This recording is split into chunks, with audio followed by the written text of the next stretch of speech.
ရှုပ်ထွေးတဲ့ menu တွေ setting တွေလုံးဝမပါဘူး easy နဲ့ချိန်လို့ရမယ်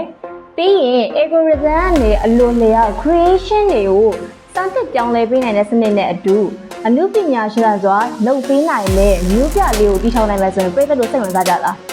Hello အားလုံးပဲမင်္ဂလာပါ Ruby Channel ကနေပြန်လည်ကြိုဆိုလိုက်ပါတယ်ဒီနေ့ပြပြပေးသွားမယ့်အကြောင်းအရာလေးကတော့ Townscaper ဆိုတဲ့အကြောင်းလေးပဲဖြစ်ပါတယ်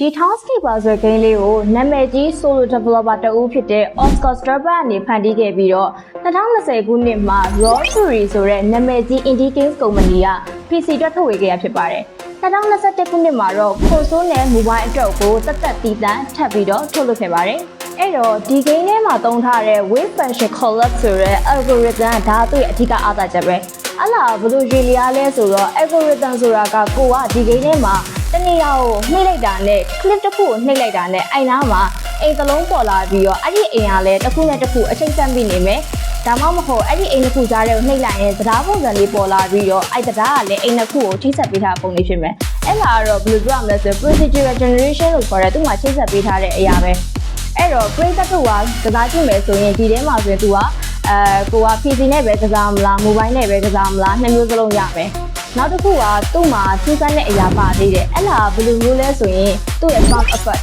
သူ့ရဲ့ sound effect ကကိုယ်တလေအောင်နှိမ့်လိုက်တာနဲ့ pop ဆိုတဲ့အတန်လေးညီလာတာလုံးဝကိုယ် satisfying ဖြစ်စေတယ်ကွာ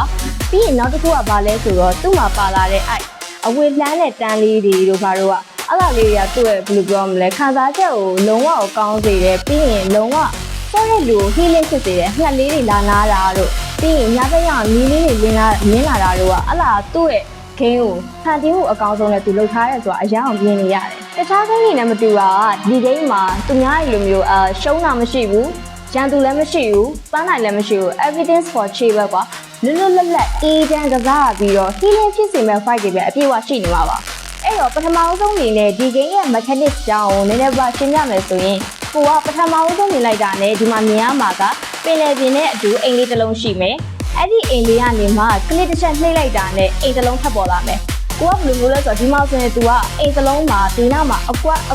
က်လေးပြထားမယ်ကွာ။အဲ့ဒီအကွက်တွေကကိုတိုက်တဲ့အကွက်ကိုရွှေ့ပြီးနှိမ့်လို့ရတယ်။တစ်ခါနှိမ့်ရင်အိမ်တစ်လုံးပေါ်လာမယ်။ဒါပေမဲ့အဲ့အိမ်တစ်လုံးပေါ်မှာထပ်ပြီးတော့ကလစ်တစ်ချက်နှိမ့်လိုက်မယ်ဆိုရင်ဘာဖြစ်သွားမလဲဆိုရင် तू ကမျောစင်ပုံစံဖြစ်သွားမယ်။နောက်တစ်ခုကကြတော့ဒီအိမ်နှလုံးရှိရပဲထားပါတော့အဲ့ဒီအိမ်နှလုံးသားထဲမှာကိုကထပ်ပြီးတော့ clip တစ်ချက်နှိမ့်လိုက်မယ်ဆိုရင်ဘာပေါ်လာမလဲဆိုရင်တရားတစ်စင်းဖြစ်ပေါ်လာမှာပေါ့နော်ဒီအိမ်ကိုဆက်သွယ်ပေးထားတရားတစ်စင်းလေးအဲ့တော့ကိုစိုက်တယ်လို့ဖန်တီးယူနိုင်တယ်ကွာကိုကဒီသူက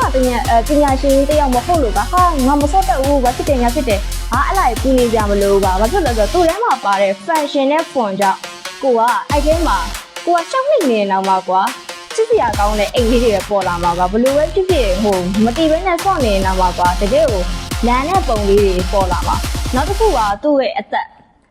အသက်ကဘာလဲဆိုရင်သူ့မှာပါတဲ့ sound effect ပဲအဲ့ဒီ sound effect ကလုံးဝကို satisfy ဖြစ်စေတယ်ကွာနောက်ပြီးကြရင်သူ့မှာပါဝင်တဲ့ဟာလေးရှိသေးတယ်အဲ့ဒါဘာလဲဆိုတော့ဒါကတော့လုံးဝကို secret ပဲကွာဒီ game ကိုအခုထိစော့နေတာကမသိသေးတဲ့လူတောင်ရှိရကွာအဲ့ဒါဘာလဲဆိုတော့ဒီ game ထဲမှာပါတဲ့လျှို့ဝှက်ချက်သူ့မှာအဲ့ဒီစဝိုင်းပုံအပိတ်လေးရှိတယ်ကွာကိုကအဲ့စဝိုင်းပုံအပိတ်လေးကိုအရင်ဆုံးစောက်ကွာအောက်မှာတော့block တုံးရှိမှာကွာအဲ့ဒီ block တုံးပေါ်မှာစဝိုင်းပုံအပိတ်လေးစောက်ပြီးသွားရင်အဲ့လိုက် block တုံးအောက်မှာပြန်ချက်ချလိုက်ရင်ဘာဖြစ်သွားမလဲဆိုတော့ flying city တွေဖြစ်သွားမှာကွာလုံးဝကိုပင်လယ်ပြင်မှာစောက်ထားတဲ့အိမ်မဟုတ်ဘူး तू ကဒီပေါ်မှာတက်ပင်ပေါ်မှာစောက်တဲ့အိမ်ပေါ့လေထဲကအိမ်ဖြစ်နေမှာနောက်တစ်ခုကကြတော့ကိုကအဲ့အတုံးတုံးရှိရပဲထားအဲ့တုံးပေါ်မှာအရှိစလိုက်ဆောက်ပြီးတော့အပေါ်ဆုံးက block တုံးလေးကိုက click လုပ်ပြီးတော့အကြောင်းပြောင်းလိုက်မယ်ဆိုရင်ဘာဖြစ်သွားမလဲဆိုတော့မီးပြတိုက်လေးဖြစ်သွားမှာအဲ့လာတော့အရန်ကိုကြိုက်တယ်ကွာဒါနဲ့အကြိုက်ဆုံးအပိုင်းပဲနောက်တစ်ခုကကြဂိမ်းထဲမှာ move တွေပါတွေကိုကိုယ်စိတ်ကြိုက်ပြောင်းလို့ရမနက်လားနေ့လေလားညနေဆောင်လားညလားစိတ်ကလေးကိုပြောင်းလို့ရတယ်ကွာလက်ကတော့အကြိုက်ဆုံးပြောရမယ်ဆိုရင်တော့အဲ့မှာ night mode ကိုအကြိုက်ဆုံးပါဖြစ်လို့ဆိုတော့ night mode မှာဆိုရင်ကွာအရန်ကိုချစ်စရာကောင်းတကယ်ကိုပင်လယ်ပြင်နဲ့ကွာတသားတည်းဖြစ်ပြီးတော့ကွာသူ့ထဲမှာပါတဲ့အဲ့မီးအိမ်လေးတွေတို့ပြီးရင်အဲ့အိမ်မှာပါတဲ့သတင်းပေါက်လေးတွေကကွာမီးအောင်လေးမြင်းပြီးတော့ကွာမှိတ်တုံလေးနဲ့အဲ့လာလေးကတကယ်ကိုချစ်ဖို့ကောင်းတယ်နောက်တစ်ခုအနေနဲ့ပြောရမယ်ဆိုရင် grip line အကယ်၍ပရိသတ်တို့ကအဲ့စဝိုင်းပုံစံအပိတ်လေးကိုမစောက်တတ်ဘူးဆိုရင် grid line ဖွင့်ထားဖို့လိုတယ်အဲ့ဒီ grid line ဖွင့်ထားမှအဲ့စဝိုင်းပုံစံဆောက်ရတာပို့လဲမှာ grid line မဖွင့်ရင်တော့ကတိတ်ပြီးတော့လွယ်မယ်လို့တော့မထင်ဘူးအဲ့လားတစ်ချက်နောက်တစ်ချက်က PC ကစားတဲ့လူတွေအတွက် PC နဲ့ကစားတဲ့လူတွေအတွက်ဆိုရင် VR mode ဆိုတာရှိရကွာ virtual reality ဆိုတဲ့ VR mode အဲ့လားတော့တော်တော်မိုက်တယ်အဲ့လား PC နဲ့ကစားတဲ့လူတွေအတွက်နော်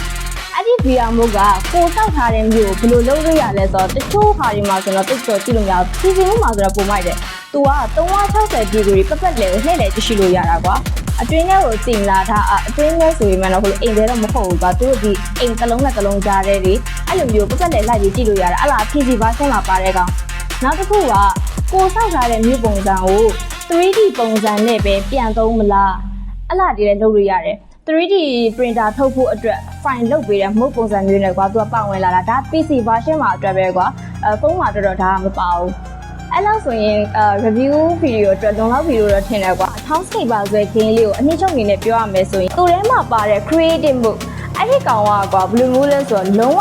သူဖန်တီးထားတာနဲ့ကိုစောလိုက်တာနဲ့တိတယ်ကွာမစောလူတွေကမသိဘူးကိုစောလိုက်တာနဲ့ဟာ तू ကဘယ်လိုပုံစံကိုတွေးပြီးတော့ဘယ်လိုလူတွေအတွက်ထုတ်ပေးထားတာလဲဆိုတော့ဒီ game ကိုစောကြည့်လိုက်တာနဲ့သိကိုသိတယ်အဲ့ game ထဲမှာပါတဲ့နေလေးတိုက်သွားတာအတန်နေပြီးရင်ငှက်လေးလာနာတဲ့အတန်နေပြီးရင်နေ့လယ်ဘက်ဆိုအဝေးလန်းတန်းလေးတွေသူကသူပေါ်လာတာလေးတွေကြည့်ပြီးလုံးဝ healing so fresh ပဲကွာတောင်းအောင်မိုက်ရဲအဲ့ဒါပြီးရင်နောက်တစ်ခုအနေနဲ့ဒီ game လေးကြောင့်ပြောပြမယ်ဒီ game ထဲမှာဆိုရင် gift အနေနဲ့ဆိုရင် PC နဲ့ mobile နောက်တစ်ခုပြီးရင် Nintendo Switch အဲ့ဒါရဲ့အတွက် gift ပြောပြမယ်အရင်ဆုံးအနေနဲ့ကတော့ mobile မှာပြောပြမယ်ကွာ Android နဲ့ iOS မှာဆိုရင် तू ကဘယ်လောက်မှမကုန်ဘူးကွာ storage မစားချင်တဲ့လူတွေအတွက်လည်းအဆင်ပြေတယ်ဘာလို့လဲဆိုတော့သူ့မှာ megabyte ကတိတ်မကုန်ဘူးလုံးဝသူsetting ဘိုင်းကလည်းတိတ်ပြီးထူးဆန်းနေရောတိတ်မပါထိုင်တဲ့သူ့ပုံစံကအရင်လန်တယ်သူ့မှာAndroid နဲ့ iOS မှာဆိုရင်100 megabyte ပဲရှိတယ်နောက်တစ်ခုကကျတော့ PC version မှာဆိုရင်ဒါနဲ့ PC version မှာကျတော့ကိုက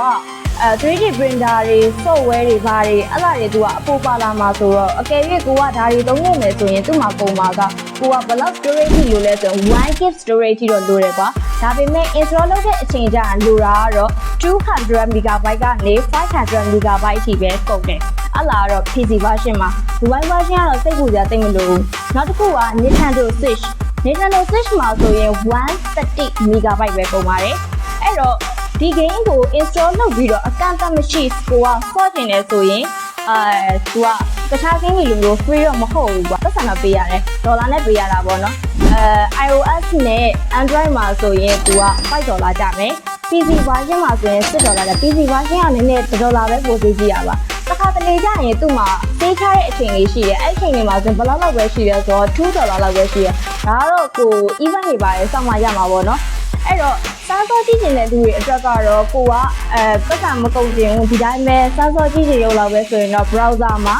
သူက demo version ဆိုတာရှိတယ်ကွာအဲ့လောက်သွားဆော့လို့ရတယ်ဒါပေမဲ့ तू ကဘလို့အနေနဲ့ပဲရှိလဲဆိုတော့မြေပုံကအကန့်အသတ်အနေနဲ့ပဲရှိတယ်အဝေးကြီးတွေတော့ပတ်ကြည့်လို့မရဘူးကအရင်ကြီးဆောက်လို့မကောင်းကိုကတကယ်တမ်းပတ်စံပြီး install လုပ်မယ်ဆိုတော့ပို့ဆော့လို့ကောင်းတယ်ဒါကတော့ recommend ပေးရပါတော့အဲ့တော့နောက်ဆုံးအနေနဲ့ပြောရမယ်ဆိုရင်ကိုကတနက်ပြရတဲ့ game တွေပြီးရင်ချတာတွေပြီးရင်ဟိုပန်းနိုင်ရောက်မှgame မဲ့ဟာတွေအဲ့လိုအာရုံလောက်ဆရာ game တွေမစော့ကျင်ဘူးကွာဒီတိုင်းလေးပဲကိုယ့်ဘက်ကို relax အဲ့လိုမျိုးသွားရင်းလာရင်ပဲစော့မလားဒါမှမဟုတ် bus ကားစီးရင်ပဲစော့မလားဒီတိုင်းနေနေတာပြင်းလို့9မိနစ်စာလောက်ပဲစော့မလားအဲ့လိုမျိုးစော့ကျင်တဲ့လူတွေအတွက်ချင်းချင်းလုံးချင်တဲ့လူတွေအတွက်ဆိုရင်တော့ဒီ game ကလုံးဝ100% recommend ပေးခြင်းပါတယ်အကယ်၍ကိုက browser မှာစမ်းစော့ချင်တယ်ဆိုရင်လည်းဒီ video လေးရဲ့ comment အောက်မှာ link ချပေးထားပါတယ်စမ်းပြီးတော့ဆော့လို့ရပါတယ်အဲ့တော့နောက်ဆုံးအနေနဲ့ပြောရမယ်ဆိုရင်အခုလို season လေးကိုစနေတက်တယ်ဆိုရင်တော့ review channel လေးကို like and subscribe လုပ်ထားပေးနိုင်ပါတယ်ပြီးရင်ကို review ပေးခြင်းနဲ့ကိုစနေတက်တဲ့ game လေးတွေရှိရင်လည်း comment အောက်မှာမှတ်သားပေးလို့ရပါတယ်နောက်လာမယ့် season တွေမှာလည်းဘလို့ season ကောင်းလေးတွေကိုတင်ဆက်ပေးမလဲဆိုတာကိုစောင့်မျှော်ကြည့်ဖို့ပြောရင်အားလုံးကိုနှုတ်ဆက်ခဲ့ပါတယ်ညီမကတော့ next ပါ